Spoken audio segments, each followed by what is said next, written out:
Okay, so good morning, welcome, marhaba, merhaba, bekhair. Thank you for joining us for this session today.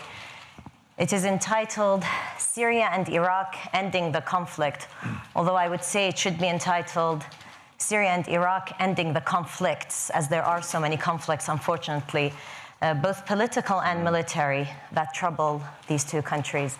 My name is Mina Al-Arabi. I'm honored to be moderating today's session. I'm from Iraq, so this is very close to my heart, and also Syria is almost like a second home to me. So we hope we can come with some constructive ideas and to inform about a region that is really witnessing shifts and changes.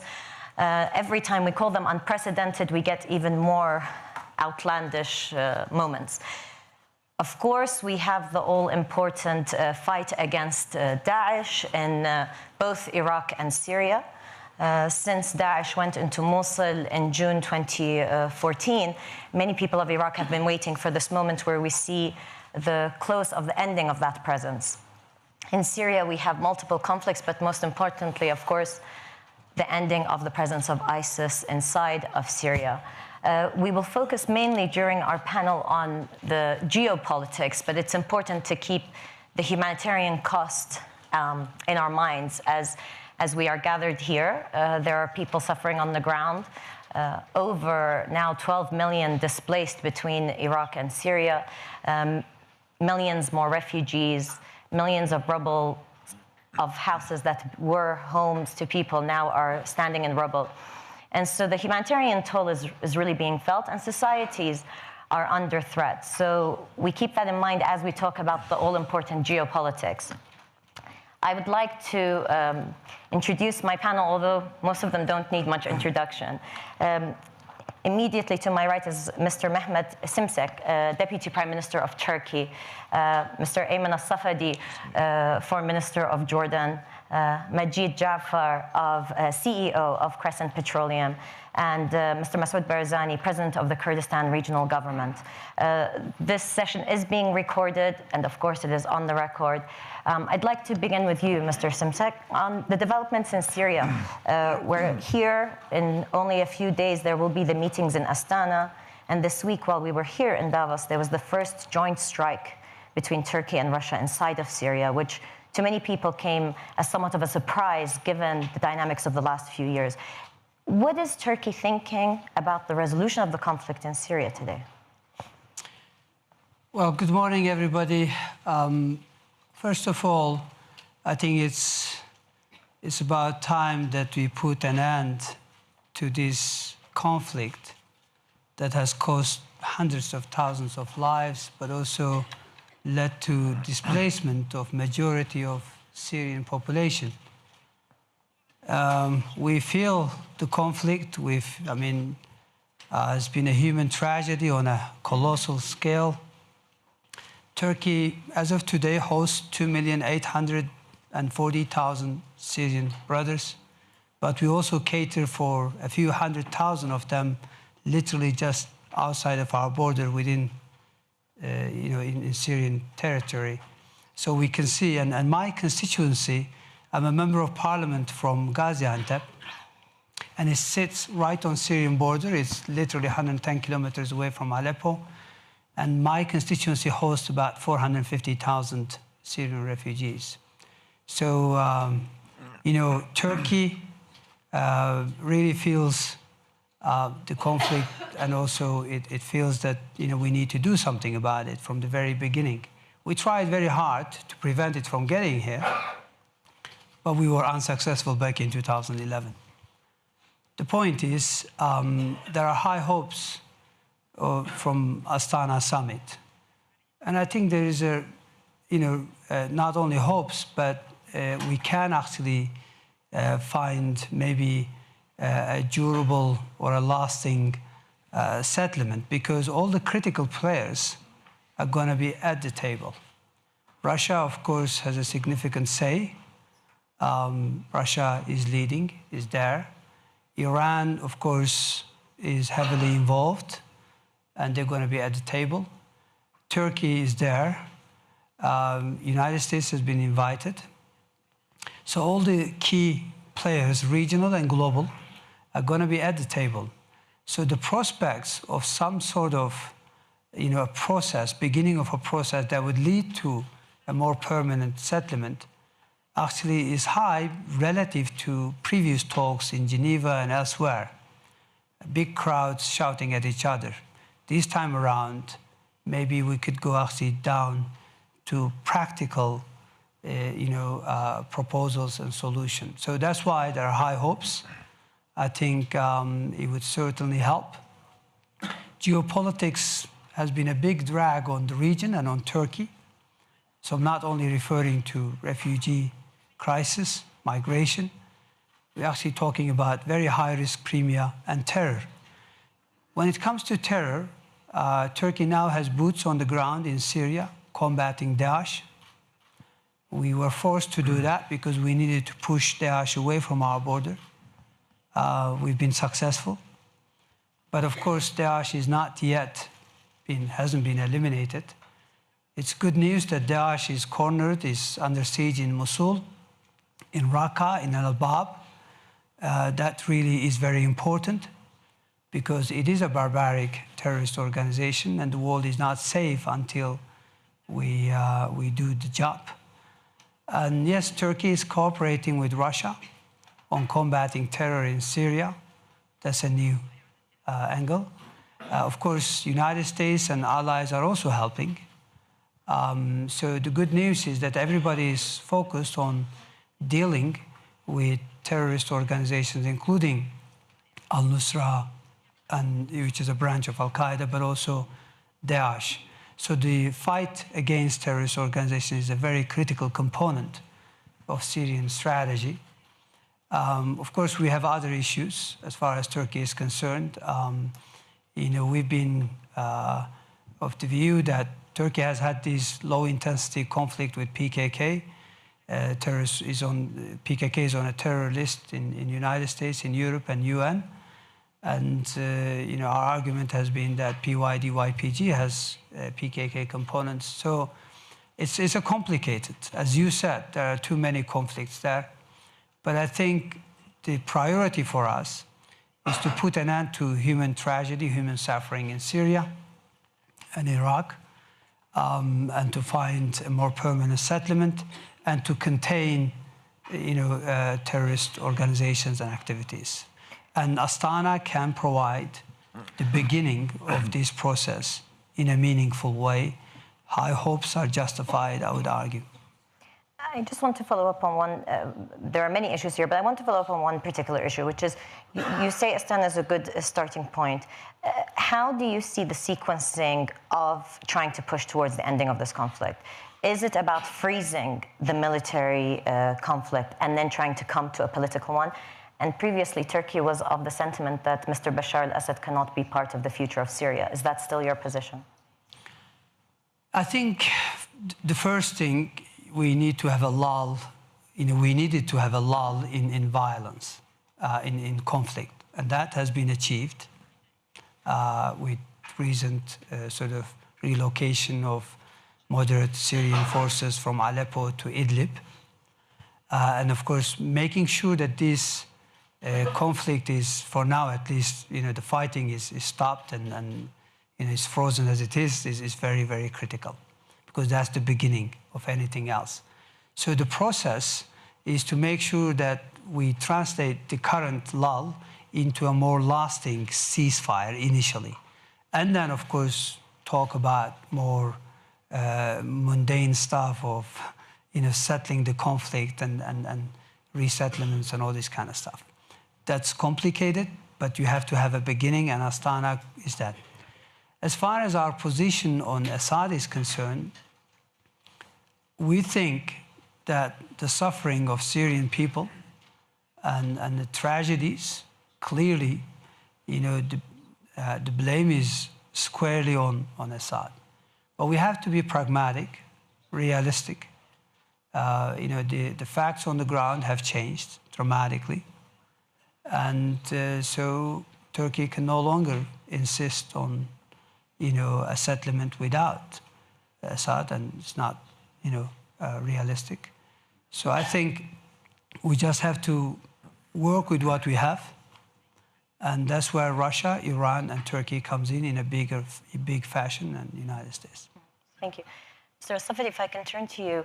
Mr. Simsak said that all the key players will be present in Astana, but there is a clear absence of the Arab contingent and voice there.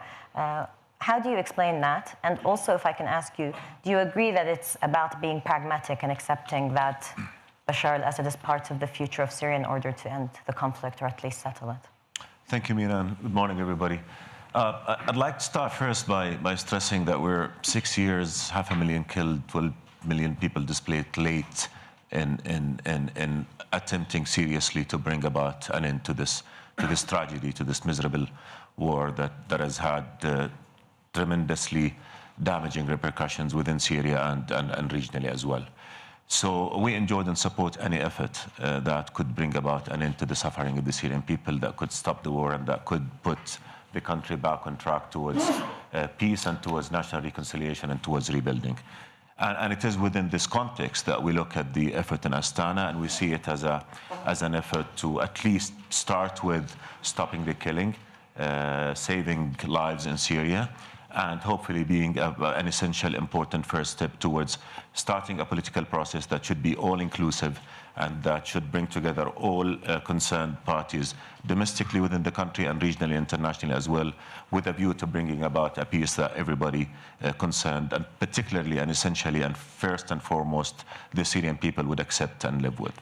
And as such, when we look at the cessation of hostilities effort that has been established in Astana, I think it is extremely important for us to emphasize that it should not be a ceasefire that covers only the northern part of Syria.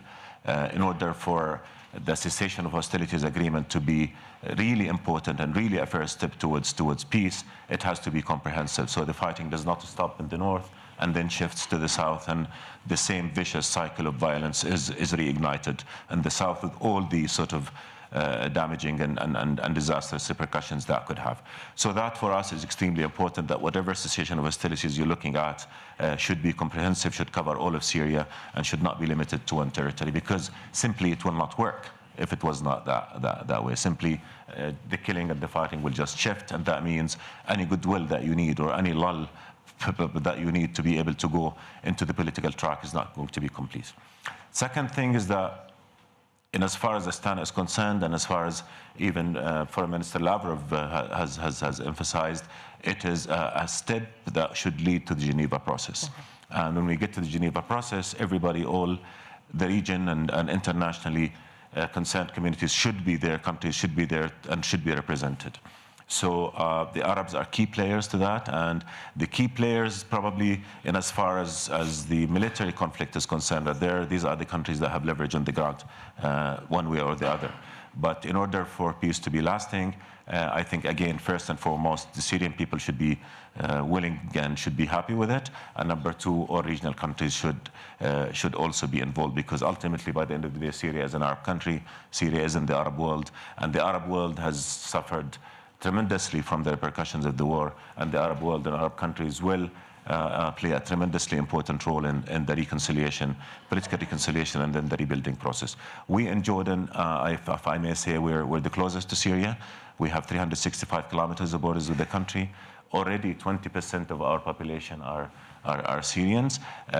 These are sharing our resources. We're happily providing whatever assistance we can to them. 1.3 million refugees, about 120,000 Syrian students are in our public schools, and we believe that the world is not doing enough to help those refugees. And we should be all working together in addressing this problem, and not just in terms of providing humanitarian needs and food and water. We should be looking at these are the people who are going to be rebuilding Syria, who should be going back to their country the minute a peace agreement is there. And we need to make sure that these are equipped, that these are well-trained and well-educated, and do not feel bitter and betrayed and abandoned by the world. So ultimately, in a nutshell, and I don't want to take much more time than I should, ultimately, peace in Syria is a must. everybody need to be working on that. It should start with stopping the killing, but it should end with a political settlement that leads to an all-inclusive political process, which the Syrian people believe can deliver the future that they want and represents their will and aspiration. Thank you for raising the point of reconstruction, rehabilitation for societies and bringing back those Syrians who want to go back to their country. I will come back to this point later on in the panel, but I want to turn to Mr. Barzani because, of course, Iraq is one of the countries that probably has been most affected by what is happening in Syria and the damage that is happening in Syria. But, of course, we have our own internal conflicts. So I want to ask you about what is happening in Mosul now. As we see, the eastern part is largely liberated of Mosul. There are still 750,000 civilians practically under siege inside of the western part of Mosul. And there's no clear plan or solution yet onto how Mosul will be governed once ISIS is taken out. So I'd like to ask you about how you see the possibility of a political settlement, at least for Nineveh province, for Mosul. How will it be governed the day we can hopefully declare that ISIS has been pushed out?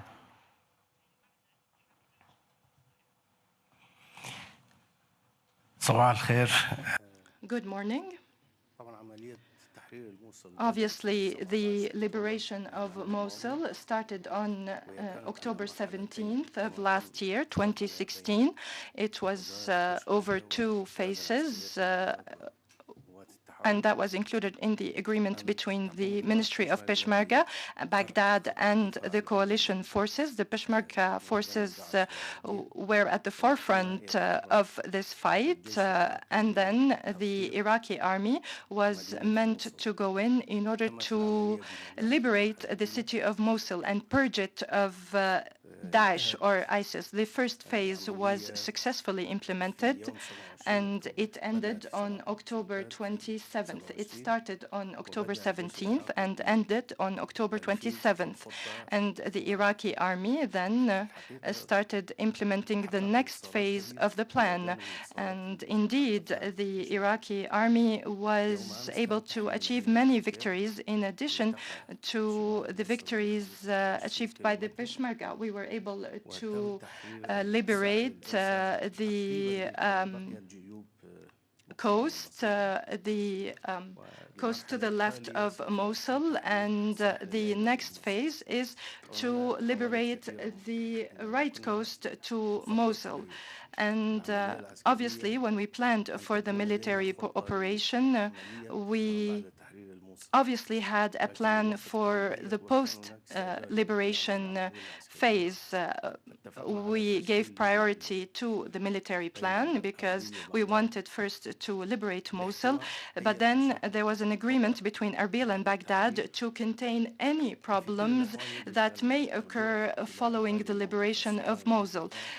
We want to rely on the population, on the local population, and of course we respect the choice of the people of this region, and we want them to have ownership of this plan. As you know, Mosul is different from other regions in Iraq. It is a multi-religious and multi-ethnic, multicultural region. So any plan to govern Mosul in the future must guarantee the rights of all the components of the population, and we should avoid the kind of disasters and calamities that happened during the invasion of Mosul. Obviously, you spoke about the possibility of having a referendum in order to hear the voice of the people of Mosul with regard to their system of governance. However, before holding a referendum, who, in your opinion, should be managing the daily affairs of this region? Obviously, when I spoke about the possibility of a referendum, this is in the future, but there are officials who will be governing before having a referendum. The agreement between Erbil and Baghdad was to help the current local government if they are faced with problems that exceed their abilities. Majid, you're a friend. I want to call you Mr. Jafar, but it feels very unnatural. So, Mr. Jafar, I want to ask you about, we're talking about the kind of governance you could have inside of Iraq or Syria. We're talking about ending the conflict. But most importantly, people want their lives back. And they will need their lives to come back to be able to move forward.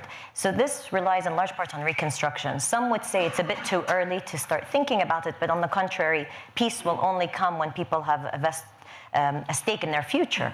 So how do you see, and how does the private sector in the region, from the region, see the possibilities of reconstruction?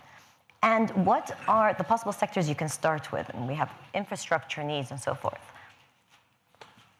Thank you. Bismillah ar-Rahman ar-Rahim. Good morning.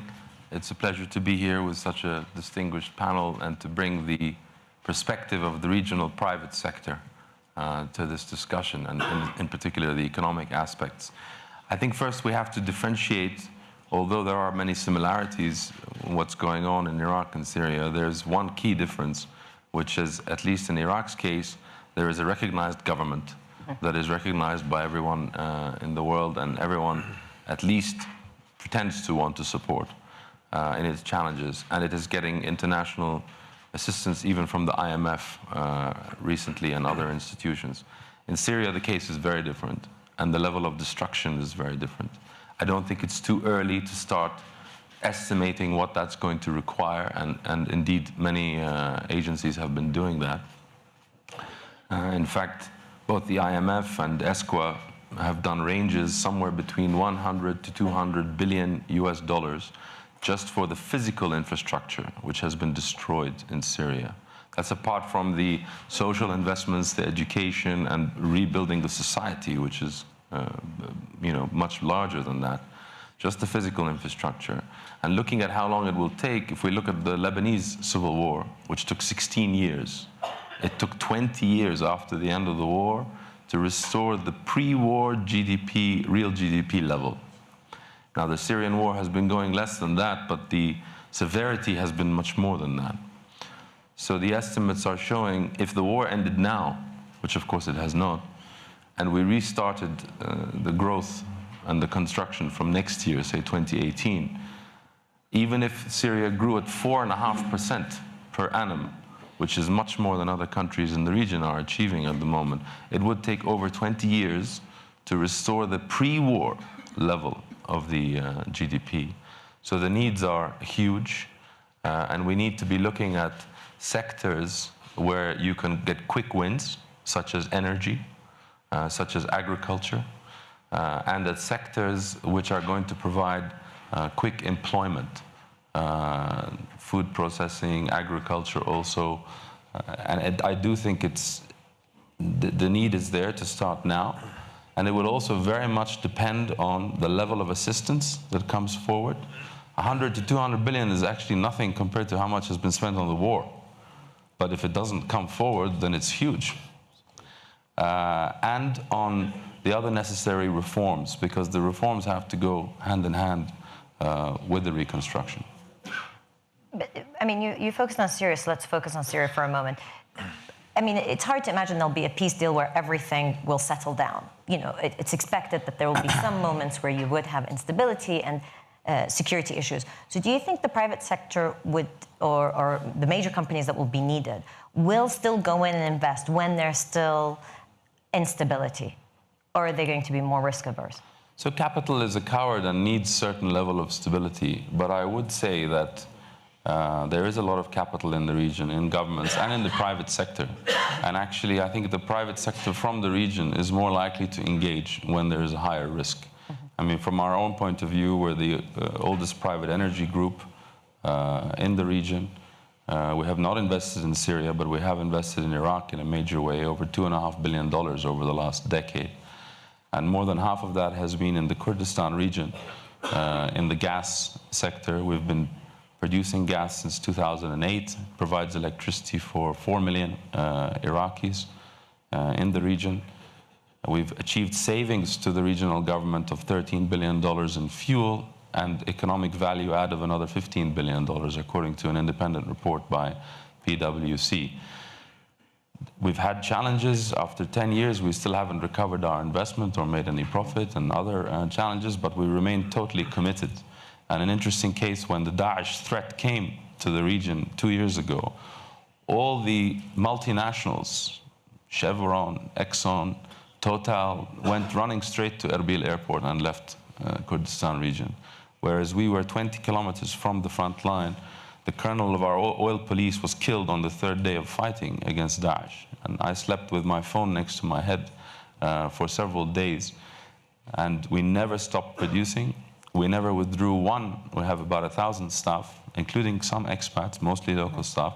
We never withdrew one employee, and we're proud to have continued. And I think the regional private sector does look at the risks and ability to manage the risks a little bit differently from the multinational companies. So we should start with the region, and then with some government guarantees and support, we'll be able to bring in investment from outside.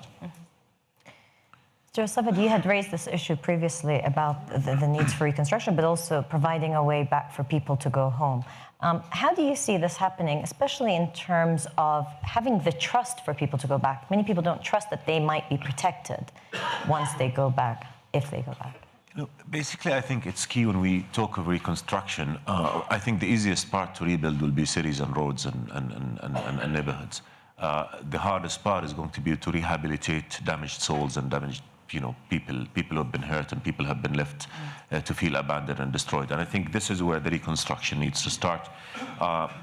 Probably in Syria, it's going to take some time before things stabilize, before the private sector can go in and start reconstructing. But in refugee communities, whether in Turkey, whether in Lebanon, whether in Jordan, you have millions of Syrians.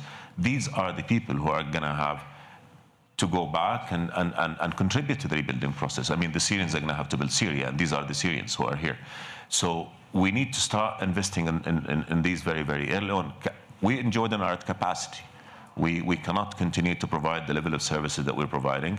We do not want to be in a position where we have to choose of whether we give the one remaining seat in a classroom class to a Jordanian or to a Syrian. And therefore, I think the kind of support that's needed from the world now is to come and start reconstructing within those refugee camps. Make sure that we educate those people, make sure that we train them, make sure that we give them skills.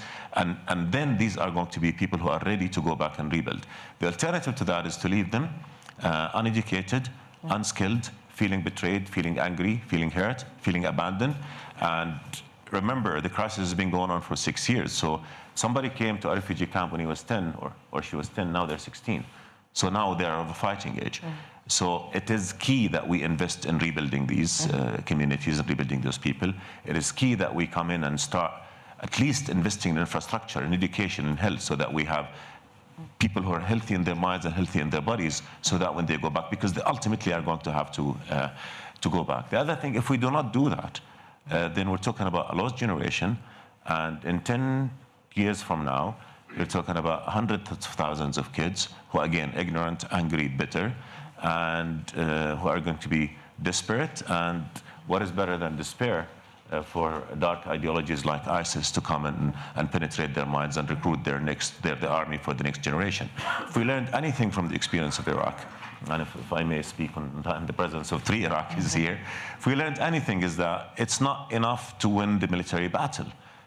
It is key to follow that immediately with a political process that make everybody feel that they're part of the government, that the government works for them, that they are included, and then it would work. When we did not do that, remember Daesh started in Iraq, and the recruits that Daesh first had were those Iraqi kids who felt abandoned and betrayed and uneducated. And the story of Daesh differs depending on and I'm sorry, did not feel justice. So this is what we need to do.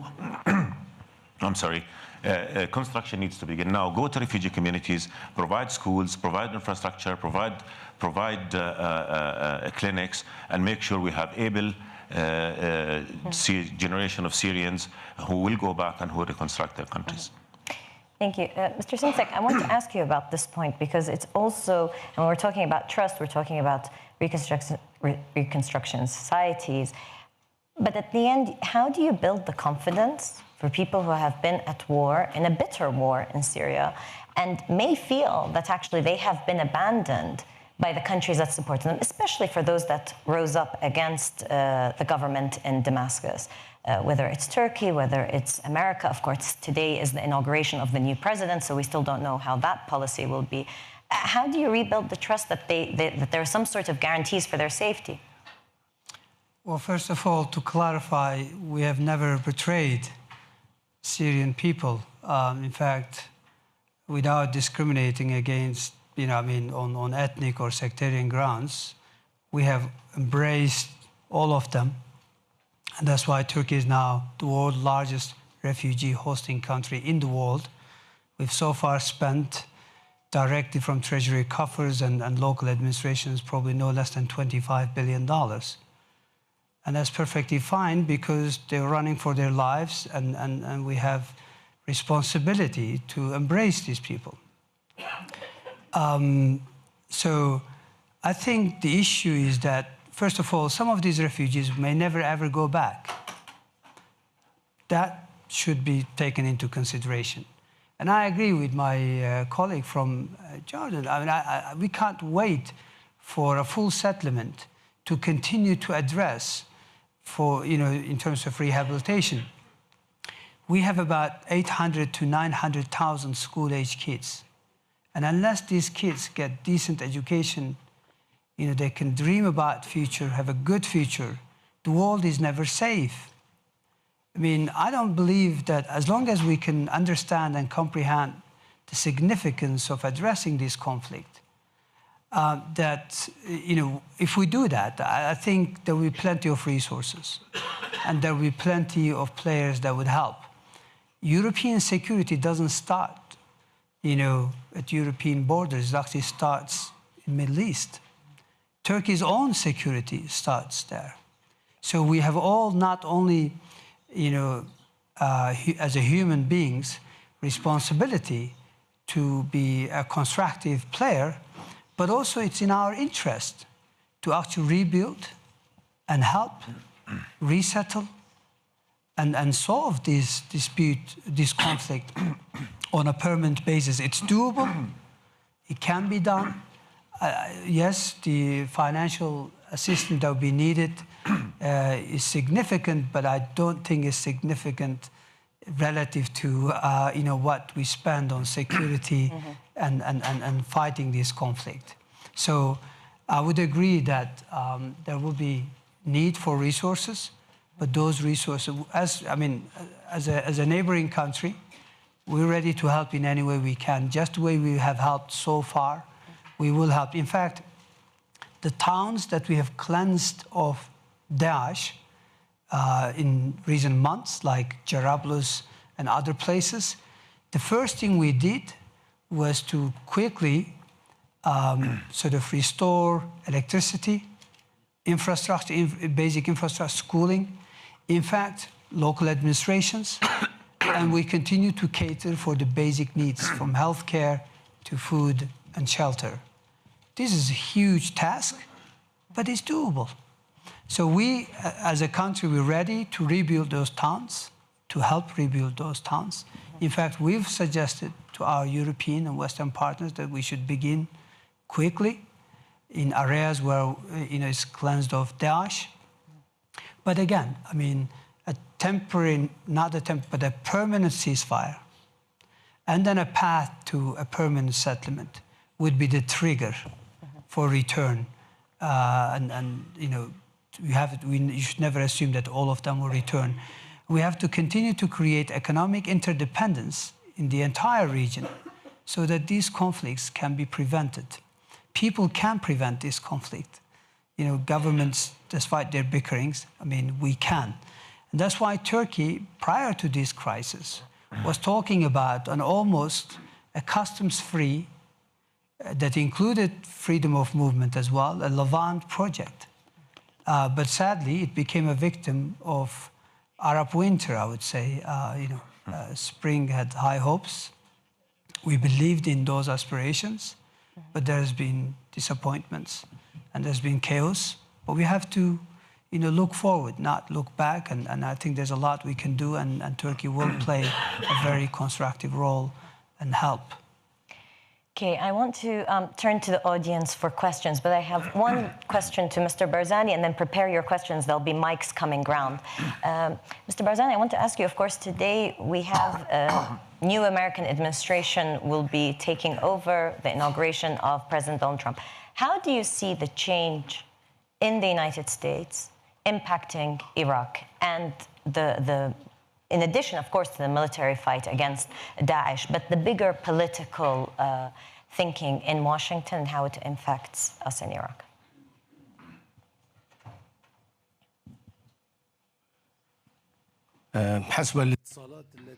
According to the contacts that have taken place with the new administration, and according to what we have heard and what they have said, they said that they would continue supporting the Peshmergas and the Iraqi army that is fighting Daesh.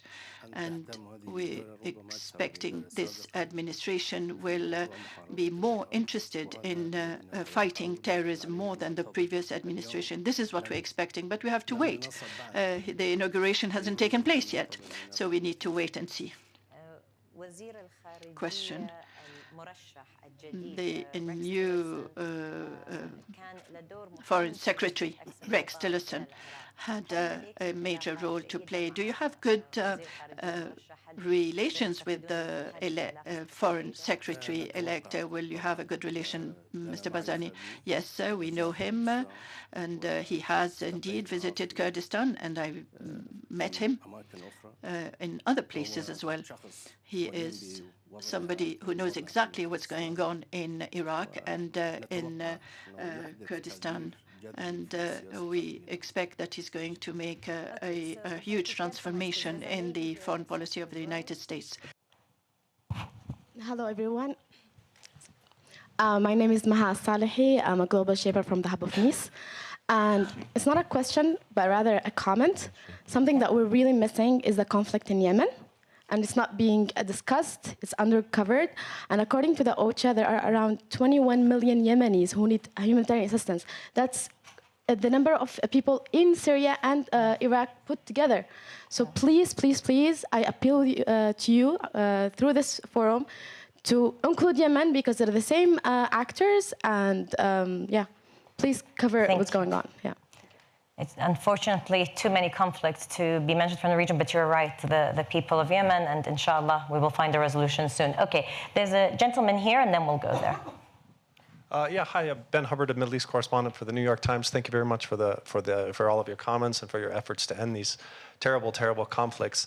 I'd like to ask a question about the presence of Bashar al-Assad in the future. I mean, I understand how most of the regional powers involved have come to an accommodation with the idea that he's going to remain. But I'm curious more on the practical level of to what extent are refugees going to be willing to return to a country in which Bashar al-Assad remains the president after the things that his military has done to the people?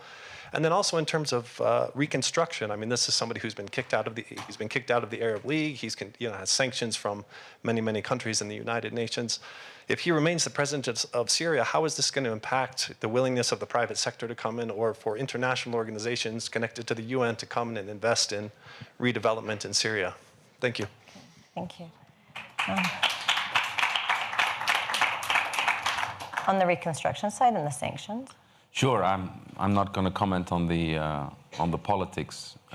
I'll leave that to my. Yeah, I'll leave that difficult job to my more able colleagues. But on the investment side, I do think it is, generally speaking, it is important to depoliticize the investments, and otherwise, if the politics leads the economics, it's usually a negative cycle. If the economics leads the politics, it can lead to more stability.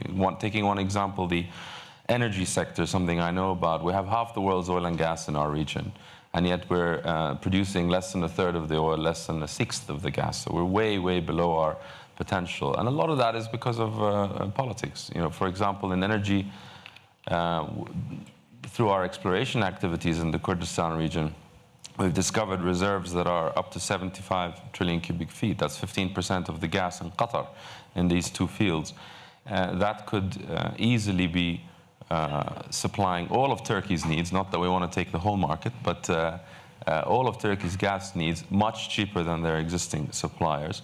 And create huge revenues for Iraq between the federal government and regional government, according to the constitution. Only because I think people know the potential that we have, but often it's the politics that undercuts well, exactly. it. So can you still think of a reconstruction? So my point there is exactly that. After 9 years of discussing it, we have the potential to produce 10 times what we're producing today, but it's not happened because of politics, regional politics, and insufficient enabling government action, including from Turkey. So this is, I think, if regional governments can try and depoliticize the energy flows and other economics, it would be better. Excellent, thank you. Can you envision Syrian refugees going back with Assad still in power? Or feeling safe even for those who are displaced within their own country? I know this is tough. That's why we've insisted for a very long period of time that any solution has to be without the person who is responsible for these atrocities. But sadly, that did not materialize. And here we are. There are facts on the ground. There's reality. United States did not do what it should have done. Iran and Russia has played a very significant role in ensuring sort of a longer reign of the current regime. And so that's why, for the sake of a permanent ceasefire and a process towards a settlement to put an end to the suffering of people, I guess you just have to continue with realities on the ground. So that's all I'm going to say. So it's not something that we can internalize. It's not something that we're happy with it. And it's not something that refugees are happy with it. And something that is going to make them extremely uncomfortable. But the question is, we've not been able to change the situation. Does this mean that the time of calling for no-fly zones or safe havens is over? Well, if we're talking about having the critical players who have leverage on the ground talk about a permanent ceasefire and then hopefully a settlement, then of course the call, which is a Turkish call for years and years, to have a no-fly zone to protect Syrian people who are running for their lives. Obviously, I don't want to, assuming we don't go back to the real conflict, then yeah, probably there won't be much support for that idea. I think the number one priority for everybody right now is to stop the killing and save the Syrian people more suffering in vain. That is not leading to any sort of objective. Everybody knows from the very, very beginning that there was no military solution to this conflict. We in Jordan have always said that. His Majesty has always insisted on that. There is only a political solution. So we all agree that the only way to solve this conflict is to go the political track. We have two choices: keep fighting and talk politics. And if that is the situation, the whole world was watching, but who was paying the price? The Syrian people and probably countries, certainly countries next to them. So the situation that we find ourselves now, realpolitik, that is the situation we find ourselves in now, is that the best, what is it that we can do? What is achievable? And I think one of the problems of why the Syrian conflict has deteriorated thus far is that people really who are sponsoring the war, who are pushing the war, had very low cost to themselves. The highest cost was paid by the poorest, by the weakest component of this, which is the Syrian people. So reality is now, I think what we need to do is ensure that we work for a cessation of hostility, a comprehensive cessation of hostility, not one that's driven by narrow political agendas of this party, of that party, but one that is rooted in a genuine willingness to stop the killing and save the Syrian people more suffering and more death. As you do that, you start a political track. And for that political track to work, it needs to involve everybody. It cannot be limited to the parties to Astana, even though probably starting with the parties to Astana to create a ceasefire could probably be the best model, because it's the only model that has worked thus far in terms of creating a sustainable ceasefire in the ground. So expand the group and go a political track that seeks a political solution, because we all know it has to end in a political solution that would be workable, that be realistic, and that be accepted by the Syrian people. Because ultimately, unless it is accepted by the Syrian people, it's not going to bring about peace. It's not going to bring about construction. You could have an end of war. You could have a stop in immediate fighting, but you're not going to have peace, and that is what Syria needs. And from experience within the Syrian context, the Iraqi context, or the global context, we know that unless it is a win-win situation, unless there's a real reconciliation process that everybody feel willing to accept, and particularly the people feel willing to accept, it is not going to work, and it's going to be the seed for yet a further and probably more vicious conflict. So that is where we find ourselves right now. So the priorities would be is stop the killing, work on a political track that deliver a solution that would be accepted by the Syrian people and endorsed by the region and the international community, and do good where you can, and where all of us can do good is in as far as helping the refugees.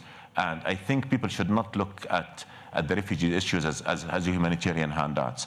Investing in the future of refugees is investing in the security of the world, because, as my colleague have said, our global security is so interconnected to the extent that not even European security, but also American security, starts in any other spot in the world, in the Middle East in particular. So investing in refugees, making sure that we provide education, is investing in a safer future for all of us, because, again, the alternative is more death, more killing, and that will save no one, not us in the region, not our European partners and colleagues, and not the world at large. So, again, realism dictates that we look at what's possible, and our single most priority should be the Syrian people, and stop their suffering and stop their misery. They've suffered far too much, I think, and we have to do something about that. Mr. Barzani, if I can come to you on the issue of Syria, do you envision an autonomous Kurdish region within Syria? And of course, you have your contacts within the various Kurdish actors in Syria, in order for there to be a peaceful future. Do you think that this is now, it's a set thing, there has to be an autonomous region inside of Syria, or not necessarily?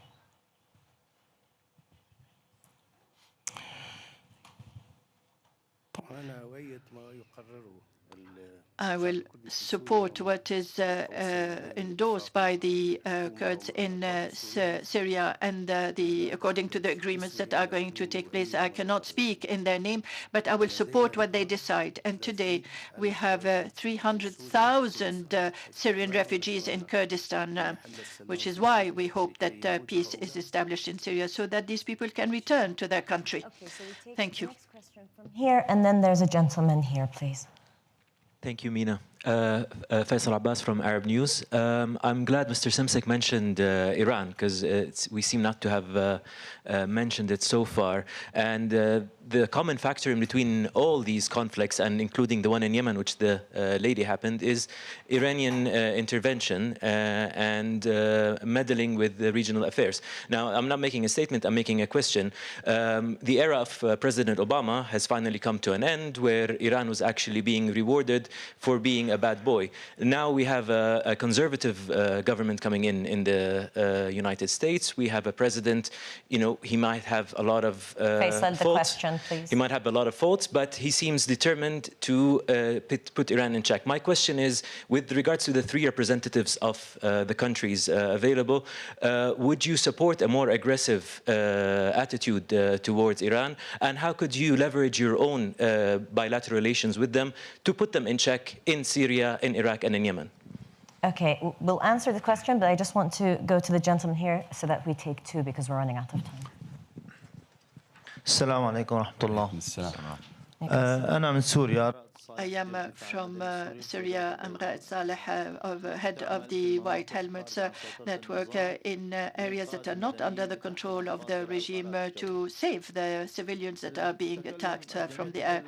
Everybody talked about the crisis, the refugee crisis, and the investment in human resources in the neighboring countries. But we mustn't forget that the same number of people are the displaced people, 6 million displaced people inside Syria, and the majority are on the Turkish-Syrian border. There are about 3 million in camps. We have to think about them. We have to think about them seriously. We have to invest in human resources that exist in the camps. And secondly, we have to close those gaps that have happened in Syria, and also the forced displacement that haven't stopped. There is another displacement, forced displacement happening in Zakia and in Idlib.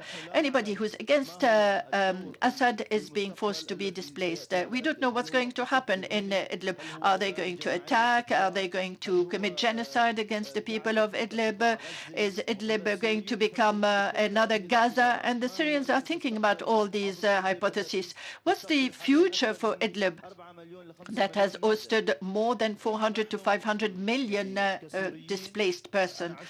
I've been a refugee for a long time, and we support investing, training, vocational training of refugees so that they not become fertile ground for extremists, so that they're not exploited by extremists in Syria. I would like to thank you, and I would like to thank Mr. Ayman Safadi, Mr. Semsek, and Mr. Barzani. I would like to thank you for all your proposals, because these are solutions that are possible and for the Syrian crisis. But we have to think about the sectarian strife and the sectarian divide that has come as a result of this extremism. It's good it's coming, as we needed to raise the issue of the sectarianism and the Iran factor in the region, the mass displacement. I'd like this to be our focus for what time we have left in the session. So please, we start with you.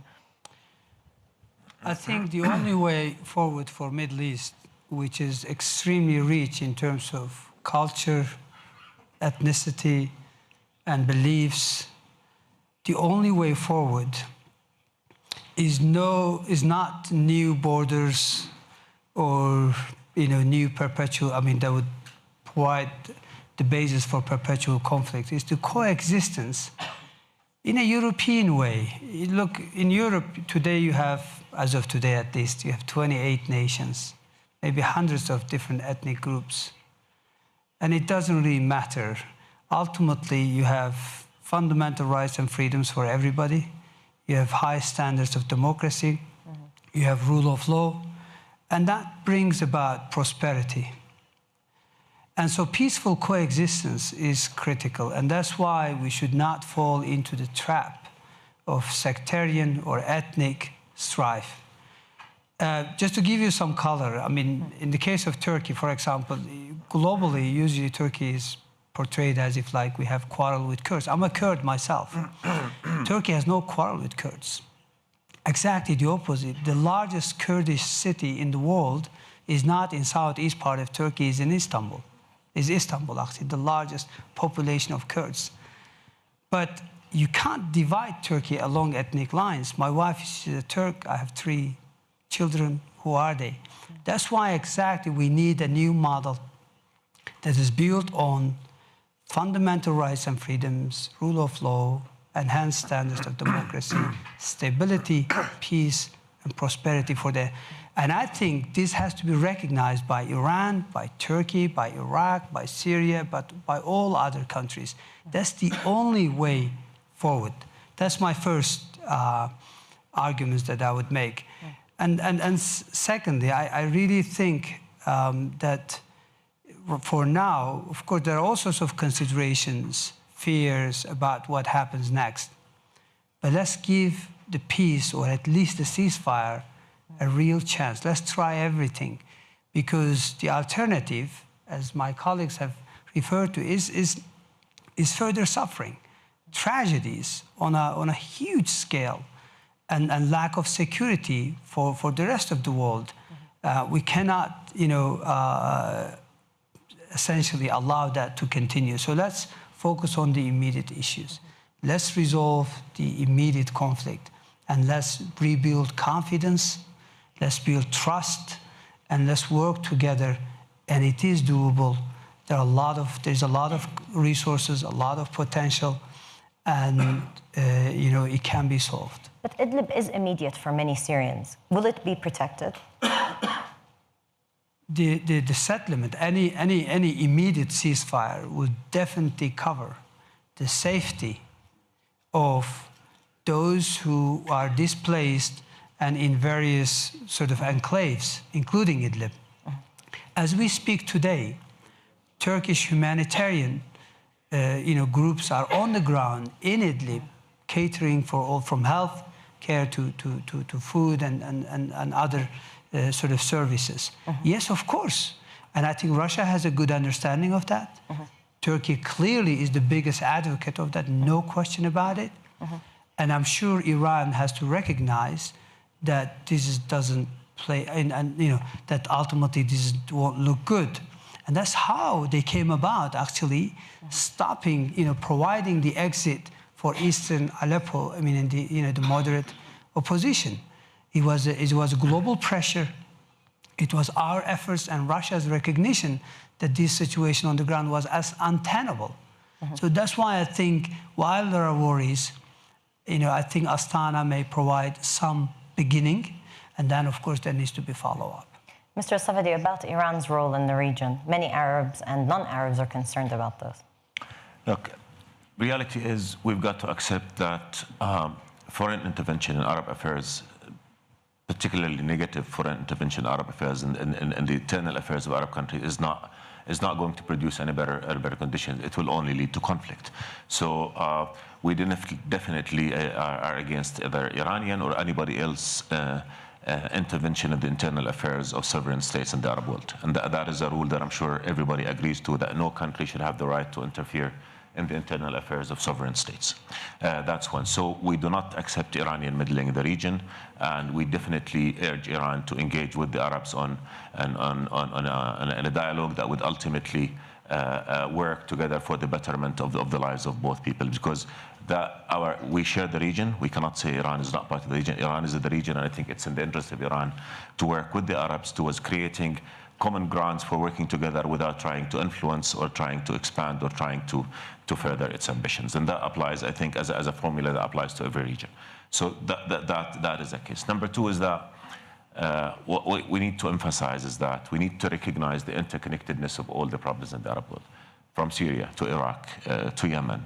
And let's not forget the core issue, the root cause of conflict in the region, which is the Palestinian issue, which for 5 years ago, 6 years ago, we would not be talking about the Middle East without having mentioned the word Palestine probably in the second of the conversation. Now, look, we have not, but we've got to remember that this is the root cause of conflict, and resolving it in a way that delivers justice to the Palestinians and in accordance with internationally accepted terms of reference is essential as well.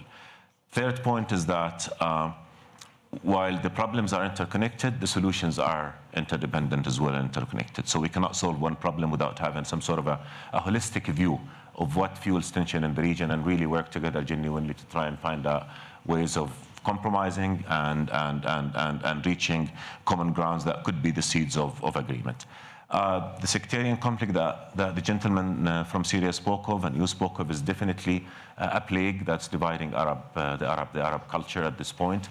My colleague spoke of, again, physical reconstruction. Let's speak of mental reconstruction, of cultural reconstruction.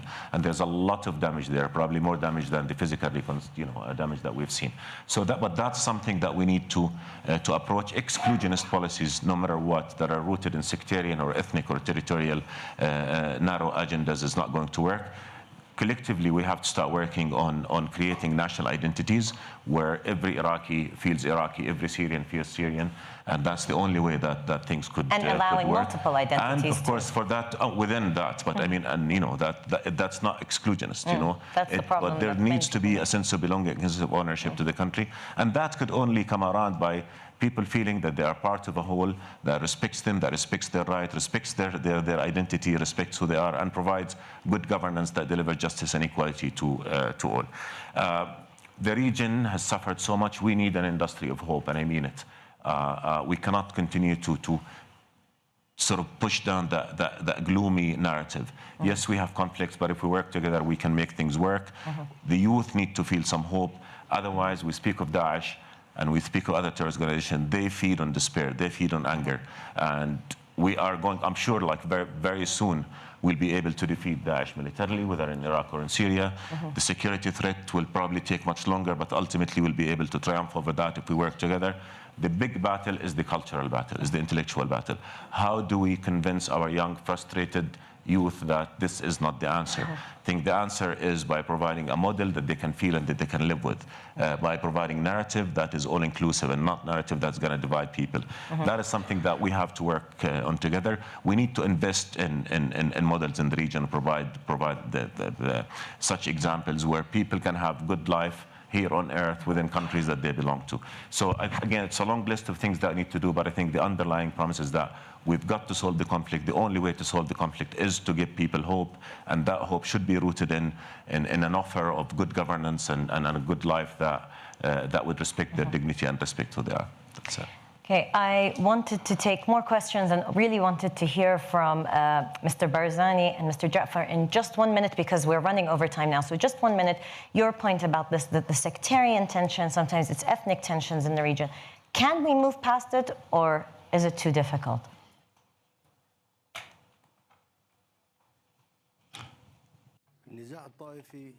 Sectarian conflict is a reality in Iraq and Syria.